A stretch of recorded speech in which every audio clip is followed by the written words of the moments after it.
আসসালামু আলাইকুম দর্শক, ক্রিয়াই শক্তি ক্রিয়াই বল, মাদক ছেড়ে খেলতে চাই এই স্লোগানকে সামনে রেখে আমাদের কুয়াকাটায় একটি ফুটবল খেলার আয়োজন করা হয়েছে। শহীদ আব্দুল করিম মুসলিম স্মৃতি ফুটবল টুর্নামেন্ট 2026। তো ইতিমধ্যে আমরা সর্বদক্ষিণ মিডিয়া এখানে উপস্থিত হয়েছি। তো আপনারা দেখতে পাচ্ছেন আমাদের কি সুন্দর করে এখানে সাজানো হয়েছে। তো আমরা এখন গেটের ভিতরে প্রবেশ করবো, আপনার সাথেই থাকুন। এখানে দেখতে পাচ্ছেন অনেক সুন্দর করে সাজানো হয়েছে এবং এখানে আয়োজন করার জন্য, এবং এই জায়গায় কিন্তু আমাদের 100 পটুয়াখালী 4 আসনের সংসদ সদস্য জনাব এবিএম মোশাররফ হোসেন উপস্থিত আছেন এবং বিশেষ দায়িত্ব পালন করছে। কৃতজ্ঞতা জানাচ্ছি কুয়াকাটা, মহিপুর, কলাপাড়া, নীলগঞ্জ সমস্ত এলাকার মানুষ, কারণ খেলা হচ্ছে, এই জনগণ হচ্ছে খেলা প্রাণ। তো দর্শক, আমরা কিন্তু ভিতরে চলে আসছি। আপনারা দেখতে পাচ্ছেন যে মাঠের ভিতরে কিন্তু খুবই ভিড় এবং মানুষের এত পরিমাণ যাতায়াতের কারণে আমরা ভিতরে আসতে পারছিলাম না।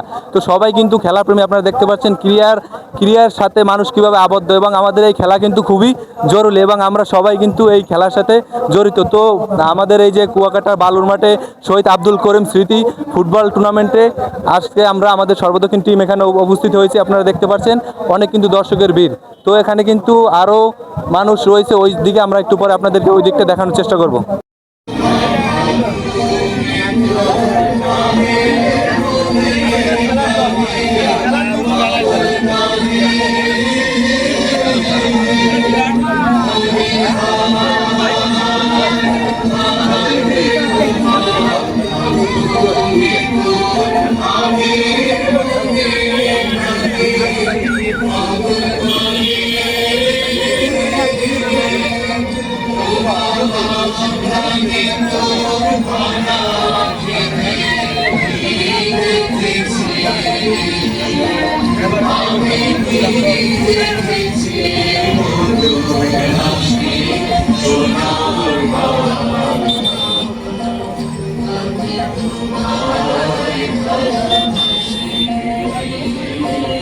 তো দর্শক, আপনারা দেখতে পাচ্ছেন ইতিমধ্যে জাতীয় সঙ্গীত শেষ হওয়ার পরপরই কিন্তু প্লেয়ারদের সাথে 114 পটুয়াখালী 4 আসনের এবিএম মোশাররফ হোসেন এবং আরও রয়েছে কিন্তু হুমায়ুন শিকদার, তারা কিন্তু প্লেয়ারদের সাথে কিন্তু কুশল বিনিময় করেছে। আপনারা দেখতে পাচ্ছেন প্লেয়াররা কিন্তু এখনই খেলার উদ্দেশ্যে মাঠে নামবেন।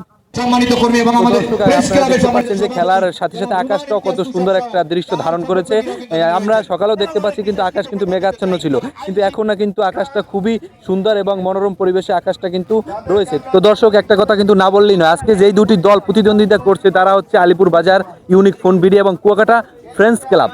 তো আপনারা দেখতে পাচ্ছেন তারা যতই ছোট দল হোক না কেন, আজকে পরিবেশটা এমন একটা আকার ধারণ করছে একটি আন্তর্জাতিক পর্যায়ে খেলার মতো। কিন্তু অনেক দর্শক কিন্তু এই খেলা দেখার জন্য অনেক দূর দূরান্ত থেকে এখানে আসছে এবং তারা খেলা উপভোগ করতেছে। তো আরেকটা বিষয় না বললেই নয় যে এখানে যে দুইটি দল প্রতিদ্বন্দ্বিতা করছে, এর আগেও যেই দলগুলো খেলেছে তারা কিন্তু দুর্দান্ত পারফরমেন্স করেছে এবং অনেক ভালো কিন্তু খেলেছেন আমরা দেখেছি।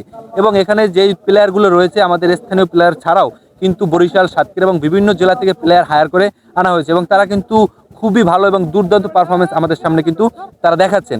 এবং আপনারা দেখতে পাচ্ছেন যে দর্শকের যে ভিড়টা, আমার মনে হয় যে এই দর্শকের ভিড়টা হওয়ার কারণটা মূলত আমাদের কিছুদিন আগে যে 2026 বিশ্বকাপটা গেছে, এর পরপরই কিন্তু আমাদের এত বড় একটা কুয়াকাটা আয়োজন, কুয়াকাটার মাটিতে এত বড় একটা আয়োজন হবে কিন্তু মানুষ সেটা কল্পনা করতে পারেনি। এবং এত পরিমাণ দর্শক, এরা কিন্তু 2026 বিশ্বকাপের শেষে এটা হওয়ার কারণে তাদের মনে যে ক্রীড়ার প্রতি একটি ভালোবাসা এবং ক্রীড়ার প্রতি আলিঙ্গন থাকার কারণে তারা কিন্তু এই খেলার মাঠে চলে আসছেন। আপনারা কিন্তু দেখতে পাচ্ছেন যে মোটর সাইকেল রেখেও কিন্তু মানুষ খেলা উপভোগ করতেছে এবং তারা কিন্তু অটো ভ্যানের উপর দাঁড়িয়ে কিন্তু তারা খেলা উপভোগ করতেছে।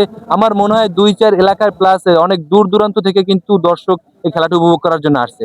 আসলে এই খেলাটি যারা আয়োজন করেছেন তারা কিন্তু আমি মনে করি যে সার্থক হয়েছেন, কারণ এত পরিমাণ দর্শকের ভিড় কিন্তু কলাপাড়া উপজেলায় কিন্তু খুবই কম জায়গায় দেখা গিয়েছে। তো আপনারা কিন্তু দেখতে পাচ্ছেন যে আমাদের সেই কাঙ্ক্ষিত খেলাটি দুর্দান্তভাবে চলছে এবং রেফারি কিন্তু তার দক্ষ দৃষ্টি দ্বারা কিন্তু সবকিছু পরিচালনা করছে, তার চোখের 1 ইঞ্চিও কিন্তু কোনো প্লেয়ার বাদ পড়ে যাচ্ছে না। তো প্লেয়ার কিন্তু দূর দূরান্ত থেকে আগত প্লেয়ার কিন্তু সুন্দরভাবে খেলছে এবং দর্শক কিন্তু খেলাটা উপভোগ করছে। অত্যন্ত প্রতিভাবান মিডফিল্ডার, আরেক প্রতিভাদার খেলোয়াড় মঠবাড়িয়ার শোভনকে রাখি তালতলির অতিথি খেলোয়াড়, বিপজ্জনক খেলোয়াড়, এই যাত্রা কিন্তু জোচ্ছিভাবে হলো না।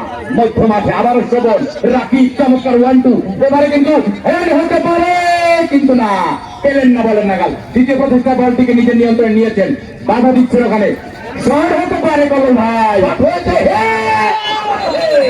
এই যাত্রা কিন্তু রক্ষণ করতে।